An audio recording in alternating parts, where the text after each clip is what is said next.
Today we're sitting down with Mr. Kymbal Dunne, a proud resident of One Sydney Harbour in Barangaroo.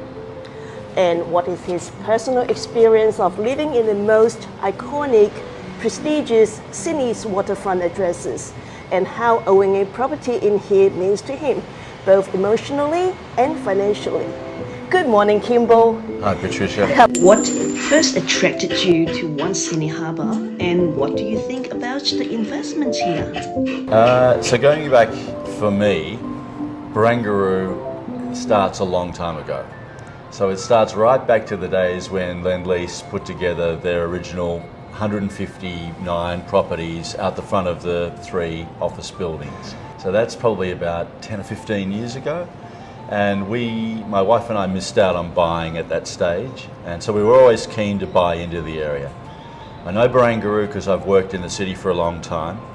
And I've been a great believer in new parts of the city. And I could see with Barangaroo as a master plan, it was cleverly put together with 300,000 square metres of office space in the towers, and then there were going to be apartments down here, which I think in total will probably be about 1,100 apartments.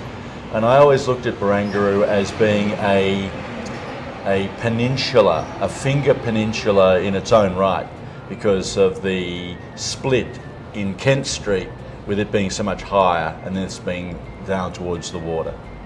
So loved the concept of Barangaroo, liked the idea that it was going to be a new area, and then I followed Lend-Lease. So from about 2015 I've been going overseas and I've been tracking Lend-Lease and some of the projects they've been involved in, particularly in New York, with 432 Park Avenue and 220 Central Park South and other things they've constructed.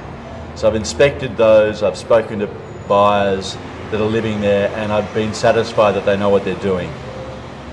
I also liken Barangaroo to Hudson Yards in Manhattan, and Hudson Yards was a rail area which is completely converted into office space and residences plus retail, and it's now at the end of the High Line, so it attracts a lot of tourists each year. So I could see what they took an old area and they've made it probably the most prestigious area of Manhattan. So you can transform things, and people are always attracted to new. So I was very excited, the combination of the area, the quality of the builder, and then I felt that Lend-Lease would probably want to carve a solid reputation by building well and making sure that they delivered a good quality property. So we made arrangements to buy in 2019, which we then settled on, and as a result of buying a property here and spending some time living here, I learned a lot. I learned a lot more than I thought I would. I thought I knew the city well, I thought I knew residential properties well, but this took me to a new level. I was excited about the international population of owners that were here, a really nice mix of people that had come from other countries, and I learned a lot about the amenity. There's a tremendous amount of amenity within the building, and that amenity is very useful to certain types of people. So if you want to exercise and go to the gym, or you want to swim, or you want to use some of the other facilities that are in there, like the spas and the saunas, etc., then they're freely available to you. And we all know that comes with a great cost if it's in your home. So I was excited about that, and I was also excited about the fact that I forgot about my car. I decided that the car was parked in a car park and I didn't really need to use it. I was walking most places, getting light rail, I was getting the ferry for the first time, and of course the metro's arrived here, and that's world class.